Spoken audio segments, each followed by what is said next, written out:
Hey guys, welcome to world affairs. मैं हूं प्रशांत धवन। चलिए डिस्कस करते हैं 15 दिसंबर 2020 के डेली करंट अफेयर्स एमसीक्यूज। मगर स्टार्ट करने से पहले मैं आपको यह बता दूं, मैं आपके लिए लेके आया हूं एक फ्री टेस्ट सीरीज।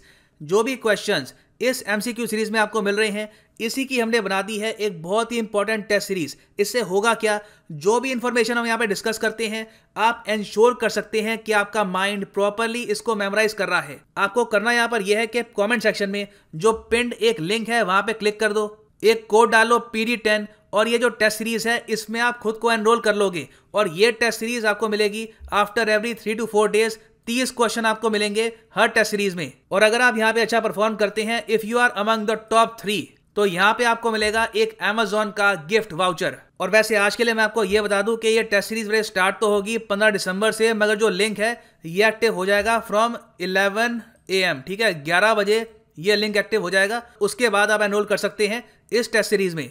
और जो ये लिंक है टेस्ट सीरीज का, ये मैं आपको प्रोवाइड कर दूंगा टेलीग्राम चैनल पर भी। यहां पर भी आप PD10 डाल के एनरोल कर सकते हैं। It is 100% free. ऑलराइट, सो बहुत ही ज्यादा अच्छा क्वेश्चन है यहाँ पे आपके सामने। रिसेंटली हुई है 9th edition of the sustainable mountain development summit. तो यहाँ पे आपको ये बताना है कि हाल ही में किस शहर में हुआ है SMDS, दार्जिलिंग, धर्मशाला, डलहौसी या फिर देहरादून। एक बार वीडियो पॉज करके इसको अटेम्प्ट करिए। It is an important question. Alright, so इसका जो सही आंसर है ये मैं आपको बता रहा हूँ। सही आंसर यहाँ पे है देहरादून। तो उत्तराखंड में होगी ये 9th edition of sustainable mountain development summit. इसमें होता क्या है, समिट में क्या बातचीत करते हैं लोग? देखिए, यहाँ पे फोकस होता है कि जो पहाड़ी इलाके हैं वहाँ की इकोनॉमी को हम कैसे बूस्ट दे सकते हैं। अब वहाँ की इकोनॉमी को आप बूस्ट कैसे दोगे? टूरिज्म से। फिर एक और फैक्टर है रिलीजियस टूरिज्म। आपने देखा होगा कि उत्तराखंड, हिमाचल प्रदेश और आसपास का जो एरिया है वहाँ पे रिलीजियस टूरिज्म काफ़ी इंपॉर्टेंट है। तो इस सब को प्रमोट हम कैसे कर सकते हैं, इनोवेशन हम कैसे अप्लाई कर सकते हैं, ये सब डिस्कस होता है समिट में। और जो थीम था इस साल का ये आपके सामने है, emerging pathways for building a resilient post कोविड-19 mountain economy. Mountain economy is very important, adaptation, innovation and acceleration. तो कोविड-19 के बाद जो पहाड़ी इलाके हैं वहां पे इकोनॉमी को कैसे बूस्ट देना है, ये डिस्कस किया गया इस समिट में।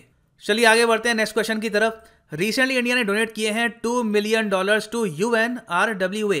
अब ये जो डोनेशन है ये हुई थी दिसंबर 2020 को, और इस पूरे साल आप अगर देखो 2020 में, तो इंडिया ने डोनेट कर दिए हैं total $5 million to UNRWA।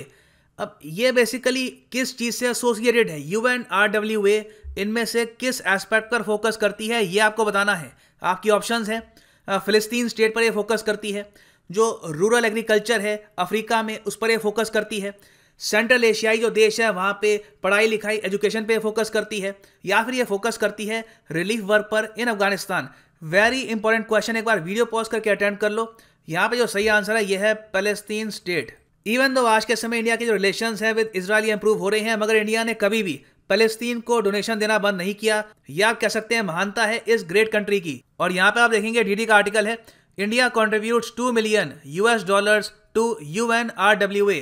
UNRWA की फुल फॉर्म है United Nations Relief and Works Agency for Palestinian refugees in the Near East. और UNRWA का बाय द वे जो हेडक्वार्टर्स है ये प्राइमरली आपको मिलेगा जॉर्डन में, मगर इनका एक और ऑफिस भी है इन गाजा। और इंडिया ने इन द फ्यूचर ये भी अनाउंस किया है कि आने वाले 2 साल में, मतलब कि 2021 और 22 में, हम $10 मिलियन डोनेट करेंगे यहाँ पर every single year. Moving on, एक और वेरी इंपॉर्टेंट क्वेश्चन, जायरकॉन। ये जो शब्द है रिसेंटली बहुत यूज में था, इस पर बहुत आर्टिकल्स आए थे। क्वेश्चन ये है कि जायरकॉन मिसाइल आज के समय जो न्यूज में है, तो किस कंट्री ने रिसेंटली इसको टेस्ट फायर किया है? आपके ऑप्शंस हैं चाइना, रशिया, यूनाइटेड स्टेट्स या फिर फ्रांस। एक बार वीडियो पॉज करके इसको अटेम्प्ट करो। ऑलराइट, उम्मीद करता हूं आपने अटेम्प्ट कर लिया होगा। यहाँ पे जो सही आंसर है ये है रशिया। जायरकॉन है एक अत्याधुनिक हाइपरसोनिक मिसाइल। ये एक सुपरसोनिक मिसाइल से तेज होता है, मतलब कि ब्रह्मोस से कई गुना ज़्यादा तेज है। और यहाँ पे आप देखेंगे RT टुडे का एक आर्टिकल है, RT टुडे मतलब कि रशिया टुडे, और इसको फंड करती है रशियन गवर्नमेंट। ये कह रहे हैं कि रशिया ने सक्सेसफुली टेस्ट फायर किया है हाइपरसोनिक मिसाइल जायरकॉन को, और इसकी स्पीड है 8 times the speed of sound, मतलब कि ध्वनि की गति से 8 गुना ज़्यादा तेज। और ये टेस्ट किया गया है in the White Sea. Alright, so moving forward, recently Yogi Adityanath जो चीफ मिनिस्टर हैं उत्तर प्रदेश के, इन्होंने उद्घाटन किया है कैलाश मानसरोवर भवन का। आपको यहाँ पे बताना है कि किस सिटी में इसकी इनॉग्रेशन हुई है, गाजीपुर, प्रयागराज, गाजियाबाद या फिर वाराणसी। इंपॉर्टेंट क्वेश्चन है ये। ऑल राइट, सो उम्मीद करता हूँ आपने अटेम्प्ट कर लिया होगा। यहाँ पे जो सही आंसर है ये सी है, इट इज़ गाजियाबाद। यहाँ पे आप अगर देखेंगे तो टोटल ऑलमोस्ट 58 करोड़ रुपीस का प्रोजेक्ट है। 9000 स्क्वायर किलोमीटर में ये पूरा प्रोजेक्ट फैला हुआ है और ये एक भवन है जो ओपन रहेगा for pilgrims, very important to improve tourism. Recently आपने देखा होगा कि टूरिज्म को प्रमोट करने के लिए काफ़ी स्टेप्स लिए जा रहे हैं आफ्टर कोविड, क्योंकि कोविड-19 के बाद उम्मीद ये है कि टूरिज्म से इंडिया की इकोनॉमी को काफ़ी बूम मिलेगा और वो एडवांटेज हम तभी गेन कर पाएंगे अगर हम प्रॉपरली फैसिलिटीज प्रोवाइड कराते हैं टूरिस्ट को। सो आगे बढ़ते हैं, इंपॉर्टेंट क्वेश्चन है ये। हाल ही में भारतीय संसद पर आतंकवादी हमले की बरसी मनाई गई थी। किस वर्ष में ये आतंकवादी हमला हुआ था ये आपको बताना है। आपके सामने ऑप्शंस हैं 2001, 1999, 2003 या फिर सन 2000। एक बार वीडियो पॉज करके इसको अटेम्प्ट कर लो। यहाँ पर जो सही आंसर है ये है ए, 2001 में हुआ था ये आतंकवादी हमला। यहाँ पे आप देखेंगे ये ट्वीट है पीएम इंडिया की।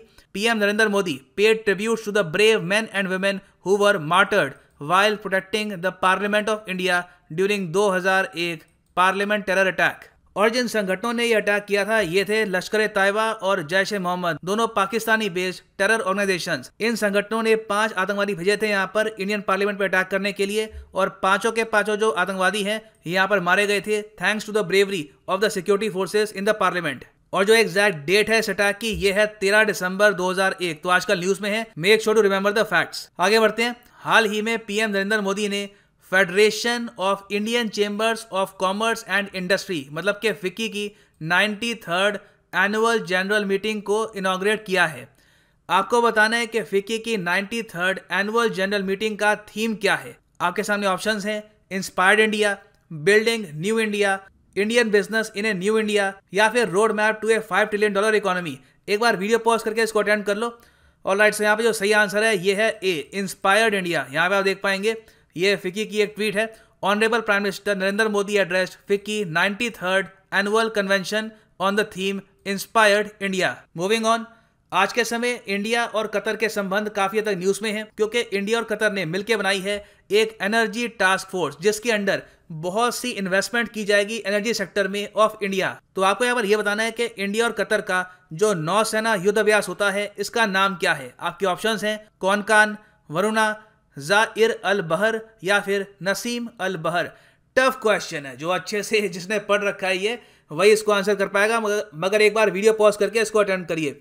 देखो यहाँ पे जो सही आंसर है ना, पता नहीं आपने वैसे क्या मार्क किया है, मगर यहाँ पे जो सही आंसर है ये है सी, जाइर अल बहर। बाकी जो यहाँ पर नाम लिखे हैं कौनकान, देखो कौनकान तो हमारी एक नेवल एक्सरसाइज है विद यूनाइटेड किंगडम, वरुणा है फ्रांस के साथ और नसीम अल बहर है ओमान के साथ। और जाइर अल बहर का जो मीनिंग है ये है रोर ऑफ द सी। और रिसेंटली कतर वैसे भी न्यूज में है क्योंकि इन्होंने रिसेंटली खत्म किया था अपना कफाला सिस्टम, जिसकी काफी आलोचना करी गई थी क्योंकि जो लेबरर्स यहाँ पे काम करने के लिए जाते थे उन पे काफी अत्याचार होता था अंडर द कफाला सिस्टम। तो ये खत्म हो चुका है और इससे उम्मीद की जा रही है कि इन द फ्यूचर और ज्यादा इंडियन वर्कफोर्स काम करेगी in Qatar in better conditions. आगे बढ़ते हैं। रिसेंटली किस शहर ने होस्ट किया है TIE समिट? टाई समिट जो है, टाई बाय द वे एक एनजीओ है। रिसेंटली इन्होंने अवार्ड्स दिए हैं दो बहुत ही इंपॉर्टेंट, एक तो लाइफ टाइम अचीवमेंट अवार्ड पोस्टोमसली ये दिया गया है FC कोहली जी को, the father of Indian IT industry, और दूसरा लाइफ टाइम अचीवमेंट अवार्ड इन्होंने दिया है बिल गेट्स को, the founder of Microsoft.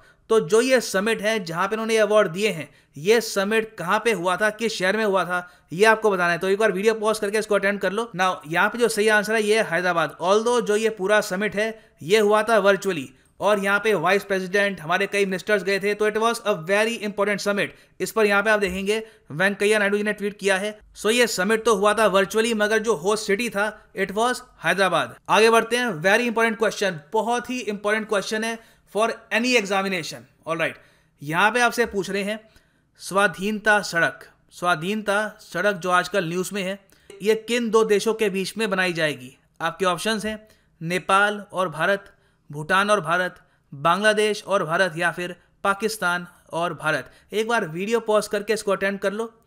Alright, सो यहाँ पे जो सही आंसर है ना ये बी बिल्कुल भी नहीं है, भूटान इंडिया के बीच में नहीं, ये बनेगी बांग्लादेश और इंडिया के बीच में स्वाधीनता सड़क। देखो कंट्रीज के बीच में सड़क जब भी बनती है इसको बहुत ही अप्रूवल्स के बाद, बहुत बातचीत के बाद बनाया जाता है और ये सड़क माना जा रहा है काफ़ी हिस्टोरिक होगी बिटवीन इंडिया एंड बांग्लादेश। इस पर आपको और जानकारी मिलेगी 17 दिसंबर 2020 को, जब इंडिया और बांग्लादेश का होगा वर्चुअल बायलैटरल समिट। मगर फॉर द टाइम बिंग ये जान लो, यहाँ पे आप देख पाएंगे आर्टिकल है डीडी न्यूज़ का, स्वाधीनता सड़क between Bangladesh and India will be open on March 26 next year, मतलब कि 2021 के मार्च 26 में आपको मिलेगी स्वाधीनता सड़क रेडी। आगे बढ़ते हैं।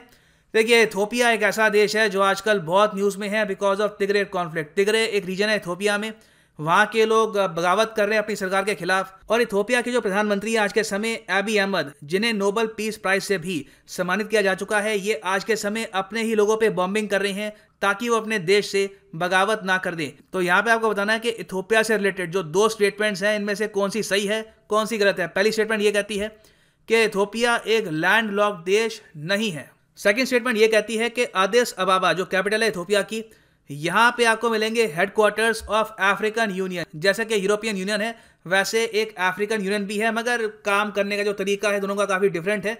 तो आपको यहाँ पे बताना है कि कौन सी स्टेटमेंट सही है, कौन सी गलत है। एक बार वीडियो पॉज करके इसको अटेम्प्ट कर लो। ऑलराइट, सो यहाँ पे मैं आपको बता रहा हूँ सही आंसर क्या है। सही आंसर यहाँ पे है बी, सिर्फ एक स्टेटमेंट सही है। इथोपिया बिल्कुल एक लैंडलॉक्ड कंट्री है, आपको अभी मैप पे दिखाऊंगा। तो ये स्टेटमेंट गलत हो गई, it is not a landlocked country, incorrect. जो सेकंड स्टेटमेंट है कि जो इसकी कैपिटल है एडिस अबाबा, वहां पे आपको मिलेगा हेडक्वार्टर ऑफ अफ्रीकन यूनियन, ये बिल्कुल ठीक है।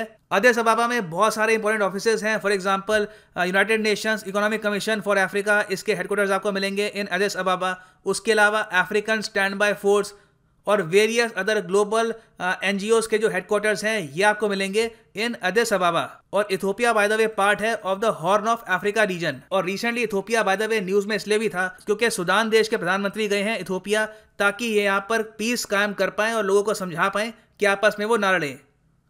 सो यहाँ पे आप देखेंगे ये एशिया का मैप और ये हमारा प्यारा भारत, और अफ्रीका में यहाँ पे आपको मिलेगा इथियोपिया। और आप देखेंगे कि इसकी कोई भी कोस्ट लाइन नहीं है। इसकी कोस्ट लाइन एक टाइम पे थी जब एरित्रिया इसका पार्ट था, मगर एरित्रिया आज के समय एक इंडिपेंडेंट देश है। तो उसी के साथ इथोपिया ने जो अपनी कोस्ट लाइन है ये भी गवा दी। और इथोपिया के साथ एक और बहुत ही इंपॉर्टेंट देश है यहाँ पर सूडान, जो आज के समय कोशिश कर रहा है कि तिग्रे रीजन में जो भी वायलेंस है इसको ये शांत करें। सो वापस आते हैं। यहाँ पे मैं आपसे एक क्वेश्चन पूछूंगा जिसका आंसर मैं आपको नहीं दूंगा क्योंकि ये प्रीवियस ईयर क्वेश्चन है। इंटरनेट पर किताबों में बहुत ही आसानी से आपको इसका आंसर मिल जाएगा। So you should be able to answer it. यहाँ पे देखो क्वेश्चन है, बाय द वे ये क्वेश्चन आया था CGL 2018 के पेपर में। सो क्वेश्चन आपके सामने है कि which country was the first to implement goods and services tax. अच्छा देखिए, मैं आप सबसे रिक्वेस्ट करूंगा इस क्वेश्चन का जो आंसर है ना, आप सब लोग किया कीजिए, क्योंकि कई लोग होते हैं उनको पता नहीं होता सर्च कैसे करना होता है। तो आप सब लोग अगर आंसर करेंगे तो उनको कमेंट सेक्शन में पता लग जाएगा कि इसका जो सही आंसर है ये क्या है, और जो राइट आंसर होता है तो उसको लाइक भी कर दिया करो। तो यहाँ पे आपकी ऑप्शंस हैं फ्रांस, जर्मनी, कनाडा और USA। बताओ दुनिया में पहली बार GST किस कंट्री में इंप्लीमेंट हुआ था। और इसी के साथ यह वीडियो का अंत। Thank you for listening and as always God bless you all.